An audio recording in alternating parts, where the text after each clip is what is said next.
Hey, where you going, man? Where you going? You going to Ducky time? I want to come to Ducky time. It's Ducky time. It's Ducky time. It's Ducky time. Woohoo! Welcome to another episode of Ducky Time. Today is a very special day because we are on location at On Eagle's Wings Equine Center. We have here Marie Hoffman and our friend Spirit from camp. And who's this? Mo. We have Mo. Mo is a horse. It's a horse. Sweet. Got it right, guys. Mo is a quarter horse, and his color is bay. He's brown with a black mane and tail, and black on his legs, and black on the tips of his ears. So that makes him a bay. So what are some really cool things about a horse's body that are different from other animals? One of the most unique things about horses is how they see the world. Their eyes are made very different from our eyes in that they don't focus. Like we can look at something and our eyes will focus on it and not. Horses' eyes don't do that.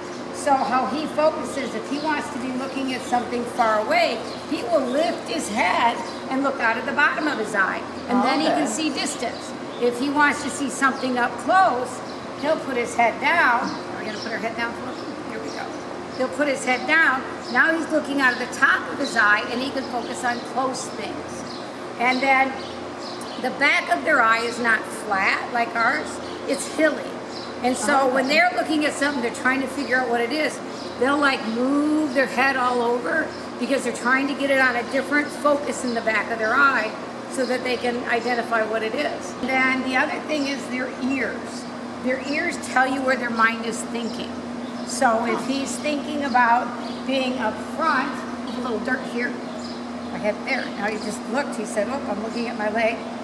And if he's thinking about being behind, then why'd you go with it? Yeah, the ears go back. Yeah, but you actually, the weird thing about a horse, we're going to turn him all the way around here, is that the horse cannot identify where a sound is coming from. So even though their ears swivel, they lack the part in their brain that enables them to triangulate where it's coming from. So if they hear a noise over there and they're frightened, they're just going to run. And so when horses are separated, they want to find out where their friends are. They keep whinnying at each other. Like, I'm over here, I'm over here, I'm over here, I'm over here, and eventually they find each other. And now we have Kim here with some hay, so now we can see where his attention is. So Kim is going to walk forward. So now he's looking at his brain is like, woo, food. And now she's going to walk back, and he's going to his attention is going to move right with her. And you're going to notice that now go ahead and walk forward again, Kim. For a moment there, he had one ear forward and one ear back. Now walk back again. Nope, now you got both sides. There you go, right there. And so a horse's brain is divided. Okay. So he can have his attention forward here and back on that eye. So he sees like two TVs all the time. And so he concentrates and really focuses on one. It's like when you go to a store that has all those TVs on the wall. You see the others, but you really pay attention to one. And so that's how a horse's mind and how they see the world. And the cool part about a horse is when he's got his head on the ground, like eating grass. We pretend there's grass there. There you go. We put it on the ground. There you go. He says, ooh, yummy. So when he's got his head down there like that, like he's eating grass, he can actually see almost 360 degrees around. Whoa. Because his head's down. When his head is up, he has a blind spot right behind his tail, and he actually has a blind spot right here. When you go to pet them, you'll get to about here and they raise their head. Well, they actually aren't afraid of your hand. They're trying to see where it went. They have an excellent sense of smell. And we're going to get a skull out here in a minute, and we'll show you some really unique things about their teeth. So here we have the skull of a horse. Now, a couple episodes ago, we looked at the skull of a deer. And what's different between the deer and the horse is that the horse has teeth on the front. The deer don't have these front teeth. However, if we look at the molars are very similar to a deer's molars. Now, with the deer, you can tell the age by how big or small the molars are. Is it the same with the horse, or is that different? That's a little different. A horse's molars are, when they're young, the bottom of the molar is like way down here, and it slowly erupts out of the jaw.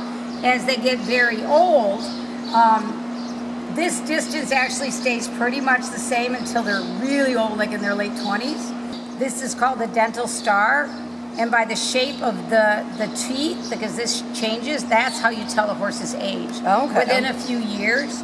And Very cool. the other thing, and I don't know if deer had them, but male horses have tusks, which are these kind of pointy teeth. And female horses generally do not have them. And the cool thing about a horse is when they chew, he chews like this. They don't chew like this. They chew like this. And because of that sideways motion, they form these points on the edges of their teeth. And this horse is missing his front teeth. Generally, they have teeth here.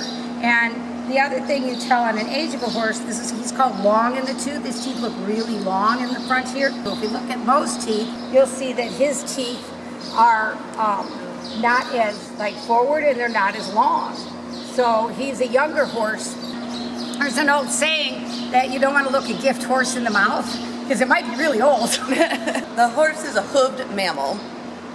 The rhinoceros is also a hoofed mammal. Now, what the horse and the rhino have in common is that they're both odd-toed mammals. So here's a rhino hoof, and it has the 3 toes, as opposed to the horse, which just has 1 toe. Marie, so can you kind of explain how the horse's leg and hoof work? So the shoulder, how this works, and what helps make a horse and a zebra very fast is their shoulder here is actually only connected to the body with ligaments. It's not connected with the ball and socket joint.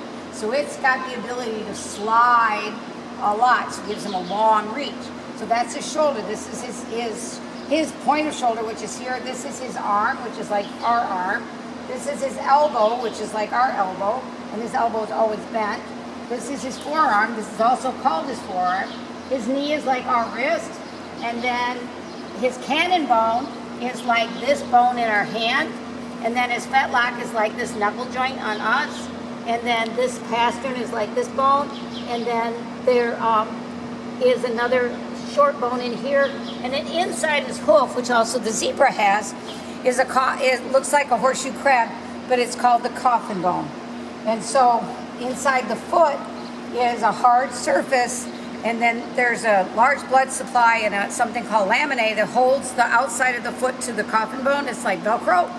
And so that keeps the horse's foot all together. And because they are single-toed and the shoulder slides and they have powerful rear ends, they can run really, really fast. So as opposed to like a moose hoof and a giraffe. So instead of walking on the 1 toe, they're walking on 2 toes. And deer have what we call the dew claw, which is back here. When they sink into the mud, you can see that in their tracks. So there's one remaining wild horse left in the world. It's the Przewalski horse. It's found in Russia and China and Mongolia and other parts of Asia. It actually was extinct in the wild for quite some time, from about 1960 until about 2008 when they started re-releasing horses back into the wild. And they're considered critically endangered. Now, if we let Mo here go, now I know you wouldn't do that, but if he decided he wanted to go be a wild horse too, could he go wild? Yes and no. Although I'm not sure Mo would actually survive. He's kind of a little laid back. But horses, that's how our Mustangs came about. Horses in the wild, they escaped from captivity. So our Mustangs that are out west are actually domestic horses that went feral, which means that they just started living on their own, and they actually, their instincts came back to the surface. Their survival instincts, how to find water, how to get away from predators, they do just fine. The difference between a wild horse and a feral horse is you can go capture one of those Mustangs, you can tame them, and they will become nice, quiet horses like Mo. Truly wild horse, like a zebra, you bring them into captivity, they're still wild. Ducky, we talked about rhinos, but what else is the deal? They've got the 3 toes, that's pretty cool, but anything else unique about rhinos? The rhino's horn isn't like a normal animal horn. It's made out of keratin, which is what your fingernails and your hair is made out of. So they I can make this into a rhino horn? Well, you would have to have rhinoceros keratin, but yeah. Oh. We'll work on it. We'll work on it back at camp. But rhinos can also run 30 miles an hour. 30 miles an hour? Yeah, they're speeding through school zones. Just, can I walk that fast? No. Oh. Can Dash go that fast? Almost. Cool. Yeah. So there's 2 different types of rhinos in Africa. There's the white rhinoceros and the black rhinoceros. They're both gray in color though. But the white rhino, their mouth is like a square. Square? Yeah. The black rhino, their upper lip has like a hook on it, and their mouth is more circular. What about the giraffes? Because like, aren't those like really tall and stuff? Yeah, so the giraffe, they're one of the tallest mammals in the world. Really? Oh yeah. An adult can stand up to close to 20 feet. And they'll eat the leaves up on the top of the trees that none of the other herbivores can get at. And their tongue is purple. Purple? Yeah, it helps Like it your get, shirt? yeah, like my shirt. It prevents it from getting sunburned. And their tongue is 21 inches, which is almost 2 feet long. Yeah. My tongue that long? Try it. Nope, not that long. So you have 7 bones in your neck. Okay. Mo has 7 bones in his neck. So do giraffes. Most animals that have horns, their babies are born without horns, but giraffes, they have little baby horns. Little baby horns. So this is what his bit looks like. This is room for his tongue. And it's a very mild bit for a horse. And Mo really, really likes it. We always find a bit that a horse really likes. And then they just do what you ask them to do. Thank you, Mo. So Spirit gets to fulfill a dream of hers where she gets to sit on the horse. Now she rides horses a lot, but she doesn't get to ride it much lately. So she's super excited and she gets to ride. Let's watch. Alright, so here we have Mo's reins. Mo's reins over his head. And the purpose of the reins is so she can communicate to the bit, which is right here in his mouth. When you go, you're going to squeeze your ankles, and to make him stop, you're going to sit on your seat a little bit and then pull back on your reins.